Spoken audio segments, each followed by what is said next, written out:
မင်္ဂလာပါဒီနေ့မှာမျှဝေပေးခြင်းတာကတော့ TikTok မှာကျွန်တော်တို့ရဲ့ဓာတ်ပုံလေးကိုထည့်ပြီးတော့သချင်းလေးနဲ့အတူဒီလိုမျိုးပေါ့နော် slide show ဗီဒီယိုလေးတွေကိုဖန်တီးလို့ရမယ့်နည်းပညာလေးကိုကျွန်တော်ဒီနေ့မှာမျှဝေပေးမှာဖြစ်ပါတယ်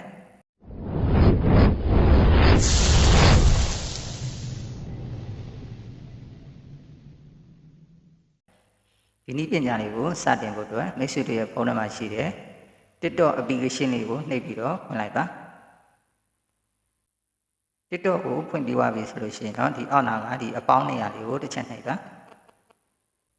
ပြီးရင်တော့ဒီနေရာကိုရောက်လာပြီဆိုလို့ရှိရင်တော့ဒီအောက်နာက create ဆိုတဲ့နေရာလေးကိုတစ်ချက်နှိပ်လိုက်ပါ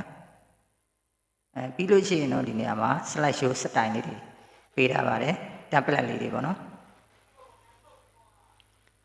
အဲ့ template လေးတွေတဲကနေပြီးတော့ကိုကြိုက်တဲ့ template style လေးကိုကျွန်တော်တို့ရွေးချယ်ရမှာဖြစ်ပါတယ်ဒီထဲကနေပြီးတော့မိတ်ဆွေတို့ကြိုက်တဲ့ template ပေါ့နော်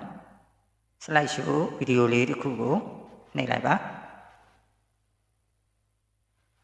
ကျွန်တော်ကဒီပုံလေးနဲ့လုပ်ပြမယ်နော်ဒီနေရာလေးကိုဒီ template လေးကိုကျွန်တော်တစ်ချက်နှိပ်မယ်နှိပ်ပြီးသွားရင်ဒီအောက်နာကဒီနေရာလေးကိုတစ်ချက်နှိပ်လိုက်ပါဒီနေရာမှာကိုပြုလုပ်မဲ့ဓာတ်ပုံကိုနှိပ်လိုက်ပါကျွန်တော်ဖုန်းလေးကဒီဓာတ်ပုံလေးတွေနဲ့ကျွန်တော်ပြုလုပ်ပြမှာဖြစ်ပါတယ်ပြီးရင်တော့ဒီနေရာမှာကျွန်တော်ထည့်ပေးရမှာက4-5ပုံလောက်ထည့်ပေးလိုက်ပါနော်ကိုယ့်ရဲ့ဓာတ်ပုံလေးတွေ4-5ပုံလောက်ထည့်ပေးလိုက်ပါတကယ်လို့ကတော့ဟိုကဓာတ်ပုံထည့်တာနည်းနေတယ်ဆိုရင်တော့ဒီနေရာမှာနှိပ်ဆိုတဲ့စာတန်းလေးကဒီလိုမျိုးအနီကွက်မပေါ်ဘူးပေါ့နော်မိမ့်လေးဖြစ်နေလိမ့်မယ်ဒါဆိုရင်ကျွန်တော်ဓာတ်ပုံကိုထပ်ပြီးတော့ထည့်ပြီးနှိပ်ပေးရမှာဖြစ်ပါတယ်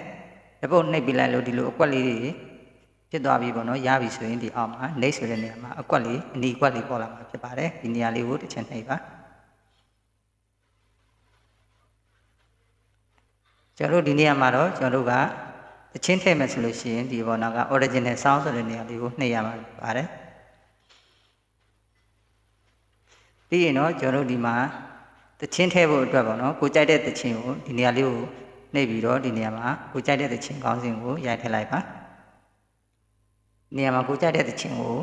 ရွေးချယ်လိုက်ပါနော်ဒီနေရာမှာဖွင့်ကြည့်လို့ရတယ်ကျွန်တော်ကတော့မဖွင့်တော့ဘူးပေါ့နော်ဒီနေရာလေးပဲကျွန်တော်တစ်ချက်နှိပ်လိုက်မယ်ပြီးရင်ဒီလိုလေးပေါ်လာပြီဆိုရင်ဒီအောက်အမှန်ချက်လေးကိုကျွန်တော်တစ်ချက်နှိပ်မယ်ဒါဆိုရင်တော့တချင်းကဒီမှာဝင်သွားပြီပေါ့နော်တချင်းကိုတော့ကျွန်တော်ဖွင့်မပြတော့ဘူးเนาะဘာဖြစ်လို့လဲဆိုတော့ copyright ညှိမှာကြောက်လို့เนาะဒီမှာကျွန်တော်တို့ရဲ့ဓာတ်ပုံလေးနဲ့slide show လေးပေါ့เนาะပြီးရင်တော့ကျွန်တော်တို့ဒီနေရာမှာဒီ slide show လေးကိုကျွန်တော်တို့ဒီ template လေးကိုကျွန်တော်တို့ကကြိုက်နှစ်တက်ပြီဆိုရင်တော့ဒီ honor ကနှိပ်ဆိုတဲ့နေရာလေးကိုတစ်ချက်နှိပ်မယ်တကယ်လို့ပြင်ခြင်းနဲ့ဆိုရင်လည်းပြင်လို့ရတယ်เนาะဒီနေရာမှာကိုစာတန်းထိုးတာတော့ဘာလို့ပေါ့เนาะစတစ်ကာထည့်တာတော့ကျွန်တော်ပြင်ပြီးတော့ပြုလုပ်မယ်ဆိုရင်ဒီဘက်ဘေးမှာဒီicon လေးတွေရှိတယ်အဲ့ဒါလေးကိုနှိပ်ပြီးတော့ပြုပြင်လို့ရပါတယ်ကျွန်တော်ကတော့မပြင်တော့ဘူးပေါ့နော်အားလုံးကျွန်တော်တို့မိမိတို့စိတ်ကြိုက်ဖြစ်ပြီဆိုရင်ဒီhonor ကနှိပ်ကိုတစ်ချက်နှိပ်မယ်နှိပ်ကိုနှိပ်ပြီးသွားရင်ဒီနေရာမှာကျွန်တော်ပို့တင်မယ်ပေါ့နော်ပို့တင်တဲ့နေရာမှာကဘာလုံးနဲ့ပဲတင် front only နဲ့ပဲတင်ပေါ့နော်ဒီနေရာမှာရေးချပြီးတော့ကိုကြိုက်တဲ့တရားတင်လို့ရပါတယ်ဒီမှာခေါင်းစဉ်ကတော့တစ်ခုခုပေးလိုက်ပါနော်ကျွန်တော်ကတော့အစမ်းပြတာဖြစ်တဲ့အတွက်ကျွန်တော်ခေါင်းစဉ်လည်းမရေးပြတော့ဘူးပေါ့နော်ပြီးရင်တော့အားလုံးပြီးပြီဆိုရင်ဒီ honor ကပို့ဆိုတဲ့နေရာလေးကိုတစ်ချက်နှိပ်ပါဒီလိုလေးဖြစ်သွားပြီဆိုရင်တော့ကျွန်တော်ဒီ